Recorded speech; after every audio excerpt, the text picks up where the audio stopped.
শিকড় টিভি। সুপ্রিয় দর্শক, এখন দেখবে শিকড় টিভির বিশেষ আয়োজন শিকড়ে খোঁজে অনুষ্ঠানটি। আজকে অতিথির সাথে উপস্থাপনায় রয়েছে মিনাল বাংলা প্রেস ক্লাব ইতালির সভাপতি রিয়াজুল ইসলাম কাউসার। দর্শক, তাহলে আর দেরি না করে চলুন দেখে আসি আজকে শিকড়ে খোঁজে অনুষ্ঠানটি।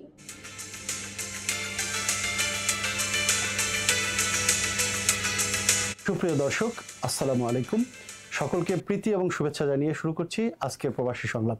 দর্শক, বরাবরের মতো সাথে আছি আমি রিয়াজুল ইসলাম কাউসার। দর্শক, আমাদের সাথে আজকে উপস্থিত আছেন মুসলিম কমিউনিটির একজন অত্যন্ত কর্মঠ ব্যক্তি, যিনি মুসলিম কমিউনিটির জন্য নিরলসভাবে পরিশ্রম করে যাচ্ছেন দীর্ঘদিন ধরে। তরুণ প্রজন্মের মাঝে যাতে ইসলামের কৃষ্টি এবং বাংলার কৃষ্টি যাতে ছড়িয়ে দিতে পারে, যারা তারা পথ পথ করে উড়িয়ে বেড়াতে পারে পশ্চাতের দেশে ইসলামের ঝান্ডা এবং বাংলাদেশের কৃষ্টি, সেই প্রত্যয়ে তারা পথ চলছেন।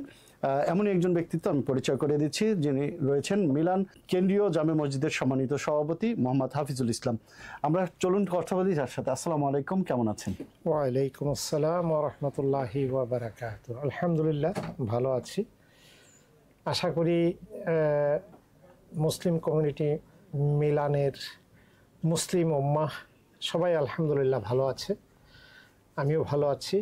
এই মাহে রমজানে আমি সবাইকে আহলান সাহলান, মাহে রমজান এবং মিলান কেন্দ্রীয় জামে মসজিদের পক্ষ থেকে আমি মিলান এবং মিলানের আশেপাশের দেশ এবং বিদেশের সমস্ত ভাই বোন মুসলিম উম্মাকে আমি মাহে রমজানের শুভেচ্ছা জানাচ্ছি। জি, অনেক ধন্যবাদ। দর্শক, চলুন আমরা আরও কিছু বিষয়গুলো জেনে নেই। কেন্দ্রীয় জামে মসজিদ কেন্দ্রিক কি কি কার্যক্রম তারা দীর্ঘদিন ধরে পরিচালনা করছেন।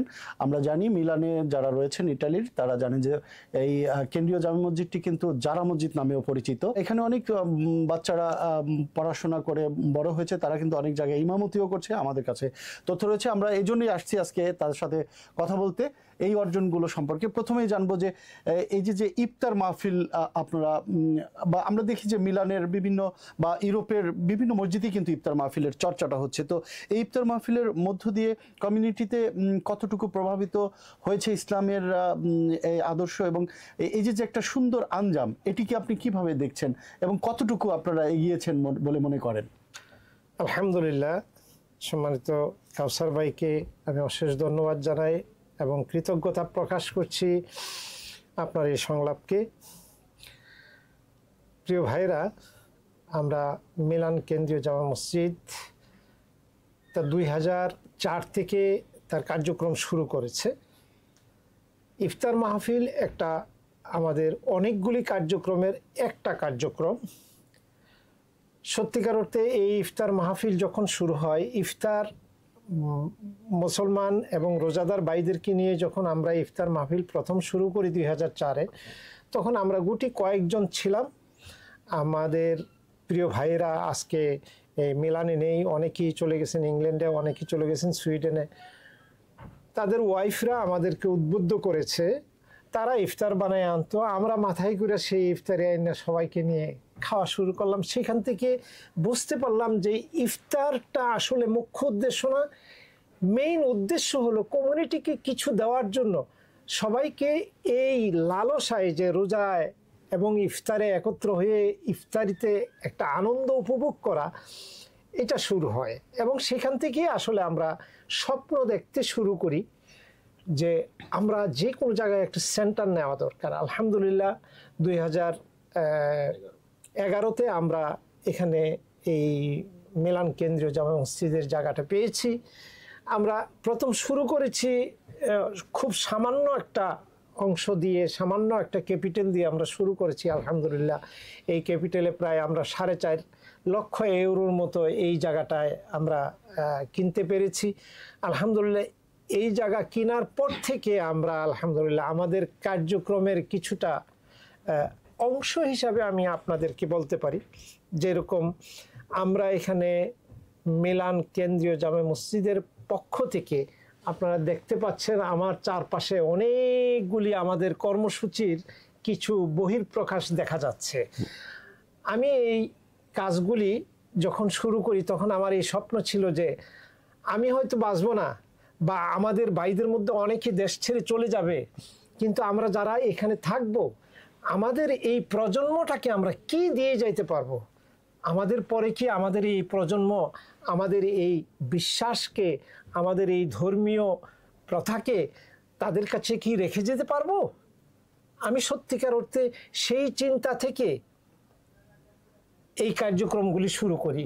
ইফতার মাহফিল বা ইফতারি, রমজানে 30 দিনে 30টা ইফতার করানো, এটা আসলে একটা বাহানা। এই বাহানায় আমরা মুসলিম উম্মাকে একত্র করি এবং তাদের কাছ থেকে, তাদের সহযোগিতায়, আজকে এই মুসলিম উম্মার সহযোগিতায় আলহামদুলিল্লাহ মেলানে আরো 2টা মসজিদ নতুন হয়েছে। খুব সম্প্রতি আলহামদুলিল্লাহ আরো আরেকটা মসজিদ ইনশাআল্লাহ আমরা ওপেন করতে যাচ্ছি, বাইতুল মামুর নামে। রোজার মাসে আপনাদের কি কি কার্যক্রম রয়েছে মুসলিম কমিউনিটির জন্য? আলহামদুলিল্লাহ এই মাহে রমজানে আমরা অনেকগুলি কর্মসূচি নিয়েছি। এর মধ্যে তো সবচাইতে বড় কর্মসূচি হলো মুসলিম কমিউনিটির মধ্যে একটা ধর্মীয় জাগরণ তৈরি করে দেওয়া। বিশ্বাসের যে একটা উৎফুল্লতা আছে, আমরা বাংলার জমিনে আমরা যখন দেখেছি সুবে সাদেক হওয়ার আগে মসজিদের ইমাম সাহেব ডাকতো যে সেহরির সময় শেষ, আপনারা কে কোথায় আছেন ওঠেন রমজানের সেহরি খান। ঠিক আমরা এই কাজটা যদিও এখানে করতে পারতেছি না, এই কাজটা আমরা অন্য মাধ্যমে, আমরা ডিজিটাল পদ্ধতিতে বা লিফলেটিং করে ভাইদেরকে ঘরে ঘরে যেয়ে, জায়গায় জায়গায় যেয়ে আমরা চেষ্টা করতেছি এই রমজানটাকে কিভাবে সাফল্যমণ্ডিত করা যায়। আলহামদুলিল্লাহ আমরা যদিও মসজিদ একেবারে যারা মসজিদ যে আমাদের প্রথম মসজিদ তা না, এর আগেও মসজিদ হয়েছে, এরপর আলহামদুলিল্লাহ অনেকগুলি মসজিদ হয়েছে। সবাই আলহামদুলিল্লাহ দারুল হিকমা নামে যে আমাদের একাডেমি আছে, যেটা থেকে আমাদের নতুন প্রজন্মকে কিছু দেব, সেই আশা করে আমরা একটা নতুন প্রজন্মের একটা গ্রুপ করেছি এবং দীর্ঘ 1 মাস যাবৎ তাদেরকে ডিজিটালাইজড করার চেষ্টা করছি, যেন আমরা যে কাজটা পারিনি, আমরা আজান দিয়ে বা আমরা ঘরে ঘরে যাইয়া খবর দিয়ে আসি, কিন্তু তারা সেটা করে না। তারা এমন অ্যাডভান্স আমাদের চেয়ে যে তারা ডিজিটাল পদ্ধতিতে কিভাবে দাওয়াতি কাজ করতে হবে সেই জিনিসগুলি তারা শুরু করে দিচ্ছে। আলহামদুলিল্লাহ কার্লো ফারেনি মসজিদে নতুন করে এখন আরেকটা কোর্স খুলেছে, কিভাবে ইন্টারনেটটা ইউজ করব আমরা আমাদের বিশ্বাসটাকে ছড়ানোর জন্য। এই ইন্টারনেটের বিকল্প আর এখন নেই, যেহেতু ডিজিটাল পদ্ধতিটা অনেক সামনে চলে গেছে, সেহেতু আমরাও চেষ্টা করছি আমাদের নতুন প্রজন্মদেরকে এই আমাদের বিশ্বাসটা, কোরআন এবং হাদিসটা তাদের হাতে তুলে দেওয়ার জন্য। তারা এই ডিজিটালিং করে ইটালিয়ান ল্যাঙ্গুয়েজে আলহামদুলিল্লাহ সেই কাজ শুরু করে দিয়েছে। আমাদের নতুন প্রজন্মদের হাতে আমরা এই কাজটাও তুলে দিতে চাই যে এখানে দাবিদে পিক্কার্দোর ফাদার হামজা পিক্কার্দো আমাদেরকে কোরআন শরীফটা ইটালিয়ান ল্যাঙ্গুয়েজে উপহার দিয়েছে। মাশাআল্লাহ। তো যদিও তার এটা আনকমপ্লিট, যেরকম বাংলায় অনেকেই কোরআন শরীফ তর্জমা করেছে, সবার এইগুলি কিন্তু পড়েও অনেকেই বুঝতে পারে না বা তৃপ্ত হয় না। অনেক তাফসির আছে এখন বাংলাদেশে। ঠিক একইভাবে আমরাও চেষ্টা করছি আমাদের এই মিলান কেন্দ্রীয় জামে মসজিদের পক্ষ থেকে আমাদের ইয়াং জেনারেশনদেরকে নিয়ে যে ইয়েটা শুরু করেছি, গ্রুপটা শুরু করেছি মুসলিম উম্মা এমএমজি। আচ্ছা, এমএমজি মানে মিলান মুসলিম জেনারেশন, মিলান মুসলিম জেনারেশন নামে যেই অ্যাপসটা আমরা করেছি বা করতে যাচ্ছি, তাদের মাধ্যমে আমরা চাচ্ছি নতুন করে আবার কোরআন শরীফটাকে ভালো করে ইটালিয়ান ভাষায় যেন তারা উপহার দিতে পারে। আমরা এই একটা উদ্যোগ নিয়েছি ইনশাআল্লাহ। ইনশাআল্লাহ খুব সম্প্রতি আসলে আমরা কাজ শুরু করেছি, যে আমরাও সেটা দ্রুতই আশা করি সামনে আগায় যাব। ইটালিয়ান ভাষায় যারা সব আমাদের দারুল হিকমা একাডেমির মাধ্যমে আলহামদুলিল্লাহ আমাদের নতুন প্রজন্মের মধ্যে আমরা এতটুকু উপহার দিতে পারছি যে ইউরোপের অনেকগুলি মসজিদে এই দারুল হিকমার এই নতুন জেনারেশনদের মধ্য থেকে ইমামতি করে। মাশাআল্লাহ, খুবই সুন্দর। এবং 150 থেকে 200 বাচ্চাকে আমরা আমাদের এই প্রতিষ্ঠানে এবং আমাদের পাশে যে কার্লো ফারেনি দারুল হিকমার আলোকে চলছে, ওখানেও আলহামদুলিল্লাহ 150 বাচ্চার মতো লেখাপড়া করতেছে। মাশাআল্লাহ। আমাদের এই নতুন প্রজন্মকে যেন আমরা ইটালিয়ান বলতে গেলে, খুতবা দিয়ে ইটালিয়ান বলতে গেলে আমাদের ইটালিয়ান শুনে ইটালিয়ানরা মনে মনে হাসে, আর যারা এখানে ভালো ইটালিয়ান পারে তারাও হাসে। সেই চিন্তা থেকে আমরা চাচ্ছি যে আমাদের নতুন প্রজন্ম যারা, তারা তো তার জন্য ওদের মতো করে ঠিক ইটালিয়ানদের মতন করে উপস্থাপন করতে পারে খুতবাটা। আমরা সেভাবে ট্রেনিং দিয়ে যাচ্ছি। আলহামদুলিল্লাহ আমাদের অনেক ছাত্ররাই এখন গত বছরে ঈদের খুতবা দিয়েছে, এখানে দিয়েছে, বিয়াপাদবাই দিয়েছে, ইংল্যান্ডে ইউনিভার্সিটির মসজিদে ইমামতি করে আমাদের এই মসজিদের ইমাম সাহেবের ছেলে। মাশাআল্লাহ। শুধু তাই না, এছাড়াও আমাদের আরেকজন প্রিয় ভাই আছে, তার ছেলের নাম জাকারিয়া, জামিরুল ইসলাম করে নাম। ওনার ছেলে আলহামদুলিল্লাহ যেই ইউনিভার্সিটিতে লেখাপড়া করেন, সেই ইউনিভার্সিটিতেই মসজিদে ইমামতি করেন। মাশাআল্লাহ। তো এগুলো তো আমাদের অনেক বড় অর্জন। এটা আমাদের প্রবাসী, আমাদের আসলে সময়ও সংকীর্ণতা রয়েছে অনুষ্ঠানের, তো আমরা শেষ করব। তো আমাদের মুসলিম কমিউনিটির জন্য, প্রবাসী কমিউনিটির জন্য আপনার কি বলবার আছে, ছোট্ট করে যদি বলতেন। আমি মিলান মুসলিম কমিউনিটিকে অনুরোধ করব যে আপনারা আপনাদের সন্তানদেরকে আমাদের প্রতিষ্ঠানে দেন। কারণ এই কথাটুকু আপনিও জানেন, আমিও জানি যে আমার সন্তানকে যদি আমি একজন বিশাল বড় আলেম দিয়ে ঘরে পড়াই, তা দিয়ে আমি 24 ঘন্টার মধ্যে যেই বাচ্চাটা 18 ঘন্টাই একটা অমুসলিম পরিবেশে এবং ইটালিয়ানদের সাথে থেকে সে বড় হচ্ছে, তাকে ঘরে বসিয়ে কোরআন শরীফ পড়ে ইসলামী বিশ্বাসটা, কালচারটা দেওয়া সম্ভব না।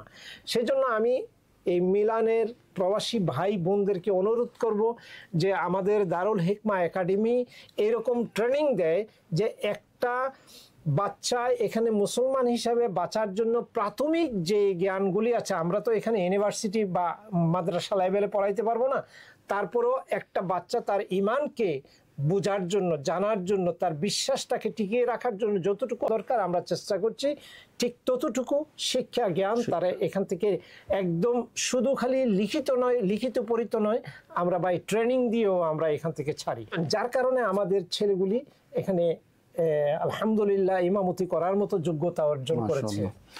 আল্লাহ কবুল করুক। আমরা মনে করি যে আজকের অনুষ্ঠান এর মাধ্যমে যেই কথাগুলো আমরা শুনলাম, আপনাকে অনেক ধন্যবাদ আমাদের সাথে থাকার জন্য।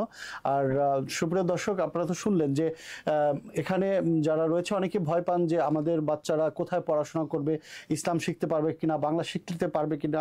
এই জন্যই কিন্তু মূলত আমরা অনুষ্ঠানগুলো আপনাদের কাছে তুলে ধরার চেষ্টা করি, যাতে করে আমাদের প্রবাসে যারা রয়েছেন তারা যেন তাদের সন্তানদেরকে এই ধরনের প্রতিষ্ঠানগুলোতে, মিলানে এবং বিভিন্ন শহরে, কিন্তু ইটালির বাইরেও যেসব ইউরোপিয়ান দেশ রয়েছে এবং প্রবাসী যতগুলো দেশেই প্রবাসীরা রয়েছেন সবখানে কিন্তু কমিউনিটি গড়ে উঠেছে এবং কমিউনিটির উদ্যোগে কিন্তু মসজিদ কেন্দ্রিক মাদ্রাসা বা মক্তব পরিচালনা হচ্ছে। সেখানে কিন্তু আপনাদের সন্তানদেরকে পাঠাবেন এবং ইসলামের কৃষ্টি এবং বাংলাদেশের কৃষ্টি কিন্তু আপনারা পড়াতে পারেন, বোঝাতে পারেন আপনাদের সন্তানদেরকে। তাহলে আশা করব যে নতুন প্রজন্ম একসময় আমাদের মতোই বাঙালিয়ানায় বড় হবে, ইসলামের ঝান্ডা নিয়ে বড় হবে, যে দেশেই যে থাকুক না কেন।